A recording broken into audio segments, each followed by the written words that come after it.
To Artist in Recovery, Darryl P. We were John C. again, 11:19 in the morning, still Friday the 11th of April, 2025. As soon as my dog walks back into the bedroom again, she's going to be whining for me again. This is new. Okay, so May 7th is the deadline for everybody to get their real ID, and we have to comply with some kind of word-ass orders that happened or a law that passed a few years back that I delayed for a hell of a long while. If I'm going to be traveling anywhere, I haven't got the documentation to travel.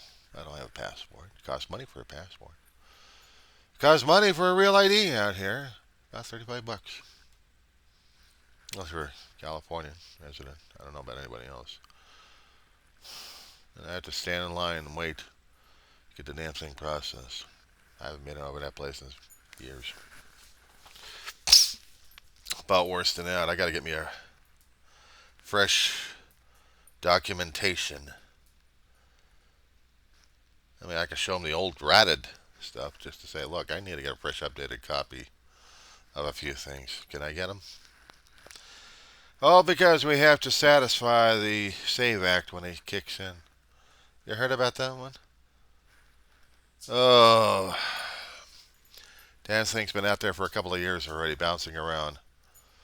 Republicans or the Trumplicans being formed, or actually already had formed during those times.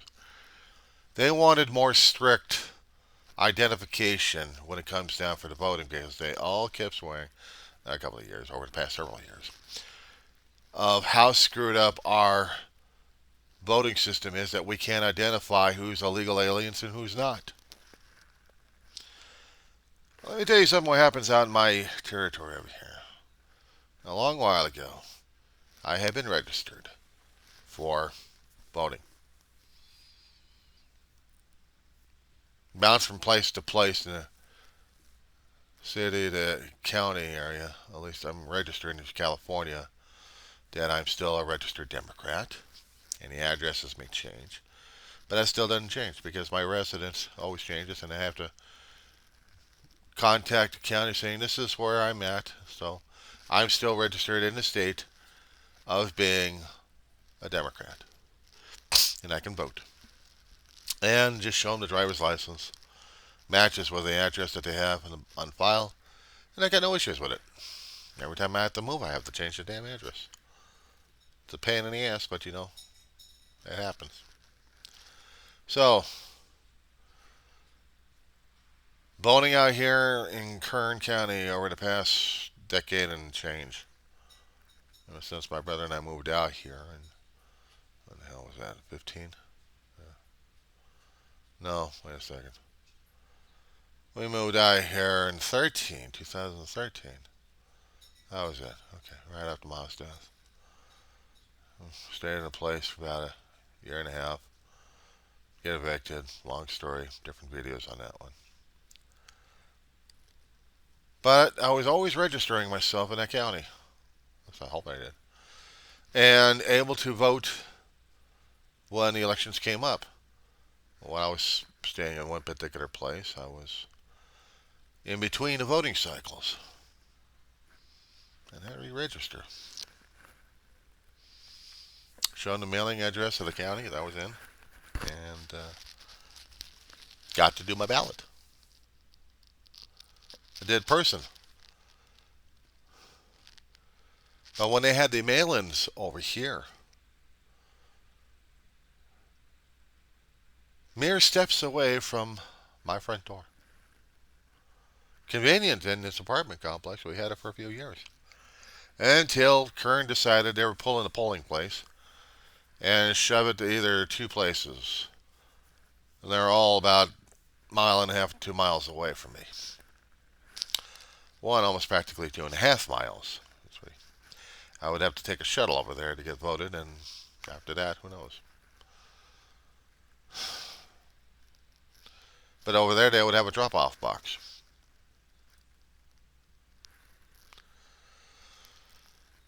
Drop off the paperwork or vote in person. It was convenient for me going over to the mailbox. Because of the SAVE Act happening, they're limiting the choices of where I can vote. If I still have the mail-in situation, I got no issues. I can go over to the mailbox in my property here that I'm renting from, drop it in, let the U.S. Postal Service do it. Usually, it's about a week or two before polling starts, for another election cycle, either local or for state or national. It's easy for me to do the early voting. But I know there's states out there trying to deny that. Oh, you have the right according to the Constitution, but how you're going to do it is a different story altogether. So this kind of ticks me off on that one, especially when I'm seeing people trying to limit the voting statuses. Hell, when we had our country started, we only had certain types of people who could vote. Until we had centuries pass where we could get the black folks to vote, we can get the Latinos to vote, we can get women to vote, we can get children from 18 and up can vote. Now, it's 249 years of the country's conception that it took us this long for each step of people who can vote. And how? But it's usually up to the states to determine their way of voting, their method of voting. And we heard cheating, cheating, cheating. You got different people coming over here. Cheating, cheating, cheating. Verify, verify. Had there been some people out there who had been voting that didn't use any IDs because they didn't have access to ID or the proper paperwork to do it in the first place, but they had been trying to vote for a long while. And then when the states decided they were going to put that cheating thing out there and want people to show specifically who and what they are and where they're living,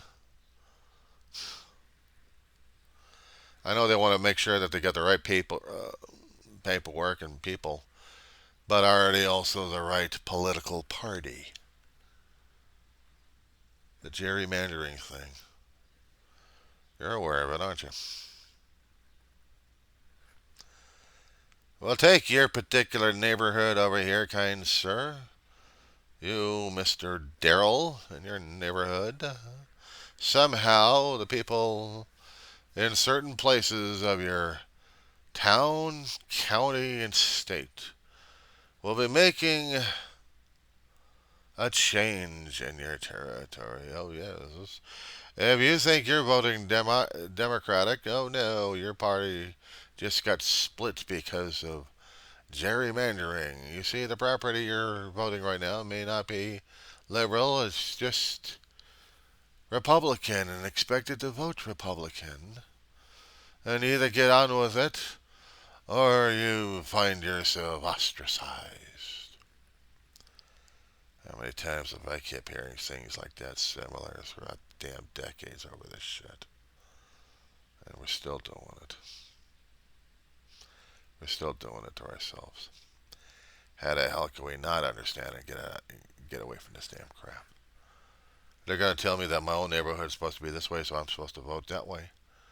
No, they're just trying to make sure that it's going to be harder for the one particular political party to gain power, and the other one to have all the power.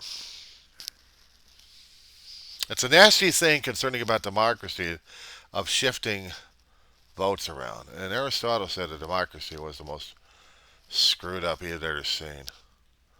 This was Greek voting system out there in his time. He also had gerrymandering. So it's nothing new in our own time period. It's a time-honored practice of screwing over your political enemy, or even worse. Or even worse. Try having a lunatic out there who's so hell-bent on making retribution on the political enemies of your favorite party member. Oh. Have you been watching those videos? Have you been watching some of the independents complaining about the videos? Or complaining about this one particular person? Or is one of this particular lunatic threatening the life of a reporter? Yeah. Took it long enough. Took it long enough. Yeah. Pause. Sorry about that. She'll be fuzzing in a couple of minutes anyway, or a couple of seconds at this point. So, we have this one guy who kept complaining. He's going to find all the dirty, rotten traitors and he's going to deal with them. Goes on social media, promotes himself like crazy. He's got a shirt with targeted names of of political and of the media. He's dancing around, and one of the guys from CNN, you probably will seen him. If you haven't seen Jesse Dollarmore, yeah. He's talking about him. CNN reporter Doney. And Doney's doing this 30-year stint of his career of researching all the nut jobs in politics. Doesn't matter if they're leftists or rightists, they're still nut jobs. Anyway, this one guy, the guy he's interviewing, the guy's name is Ivan Reiklin or something like that. He's a Grand Inquisitor for Donald Trump, he claims. And he's going to get these people. And he makes all these damn nut job things out there that right-wing media is having a field day with him. Right-wing media watch? Yeah, they're having a field day with this asshole. It's bad enough you get the religious nut jobs, but this guy, he's getting out there. He's trying to force people to be really extreme on behalf of him. He's really not going to be the one, but he's the mouthpiece. He's got to be the example. He wants people to do his dirty work. But he's not going to do his dirty work. Oh, no, he'll get somebody else to do it. He'll get another schlub to do it. Mama. Come on. I'll get you fed. You just want to be a fuss budget, so come here. Yeah. Ugh. Yeah, Madam Stress came. Easy, girl. Easy. Gotta watch it for her breathing system. Easy does it, baby. So,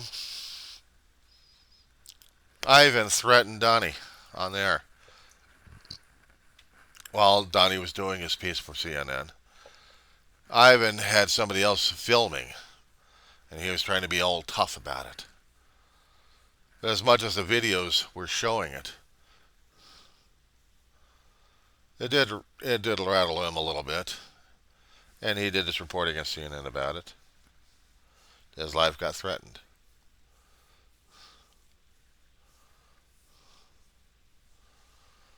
And they showed him saying it. He's going to learn everything about him, and then he's coming after him because he went after them. And he had this stare and this crazy look and the tone. Trying to be all creepy and pissed off and menacing. Other people may have been laughing their heads off. This guy, I'm not afraid. I'll just say, you got anything else?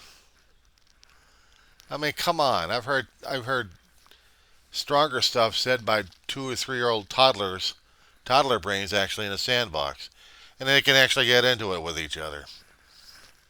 What's your excuse?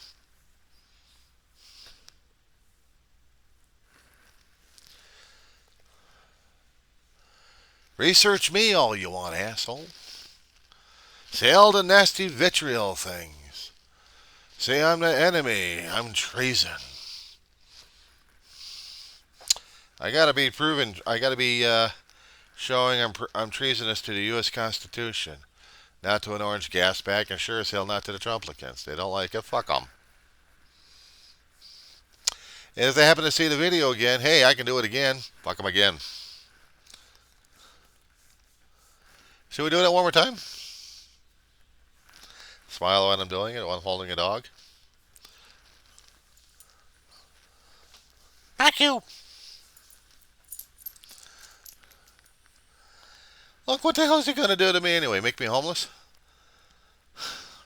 Doge is doing a good job on that shit. Fucking around with the damn Social Security that I don't know whether or not I'm going to get a next month's paycheck or not. And if I am going to get it, I'll be blessed. And if I'm not, well, I know who I'm going to be pissed off at. I'm going to be pissed off besides Trump and Musk and his own damn team, and also the American voters for allowing all this damn bullshit. And then be pissed off at me because I didn't do enough to stop these assholes in the first place before the voting happened. I didn't say enough. I didn't push or prod people. But after the voting, that's it. There's nothing else I can do about it. Once he got in, that's it. We're fucked. But people still want to do something about it, and I keep reminding you, we got the line of succession. And that's not going to help us much because we got to change the link in the damn thing. And for me, you target the speaker, get a Democrat in there, and now we can break the damn chain. One way or another. But it won't happen. It's the only way I know how. Is that particular situation. Of course, every time Trump's trying to do his terrorist shit and was trying to promote what kind of a tough guy and bully he is, doing the art of the deal bullshit. No, it's a bully book. He's got his supporters jumping back on his ass. He wants countries lining up, but they're not lining up. If not, they're going to be doing economic firing squad. I said economic. They wants to trade war, they'll do trade war on his ass. They don't want to do it because they'll be torturing their own people left and right. But they're not going to be playing Trump's game either. So yeah, there have been people pissed off at him. While his staff is trying to find ways to screwing up the country left and right. Bypassing the U.S. Constitution every which way, form and fashion, and not to mention our people in the country here not understanding, not willing, and being bullshitted about it. They're hoodwinked. They don't understand politics. They don't want to. But they'll argue. Case in point. Due process laws. Didn't I talk to you about this one, due process laws? We got it in the Constitution. We got it in the amendment process. The due process wasn't even mentioned in the original draft until they had it within the 10 amendments of due process that we need. You're innocent until proven guilty, not just declared guilty and just tossed out. That's what England did during King George III's reign. You're guilty, you don't have any innocence, you're screwed. We declared it. Deal with it. And we were worse because we didn't have any representation to say, hold a minute, we got these grievous charges, can you not answer them? How dare you address it to the king and to the Congress, to the Parliament, you peasant. If I'm not mistaken, England also had its own civil wars going on. They're very known for having for wars in their country, ever since their creation. Couldn't even have a calm day without going to war with somebody else overseas or miles away from their home. You thought we were bad with our war, Civil War. Jeez. I don't know about English history? Man, that's scary enough. The Tudors and the stuff happening. They had more political intrigue with their royalty and their own history in their country than we had in ours. But we had issues with Spain, we had issues with the Indians, we had issues with French. All relative, I think. All relative.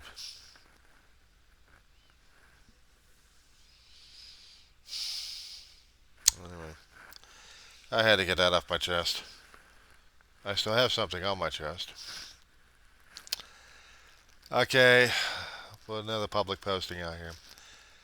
Talk at you later, DARRYL. Respond, will you, please? Thank you.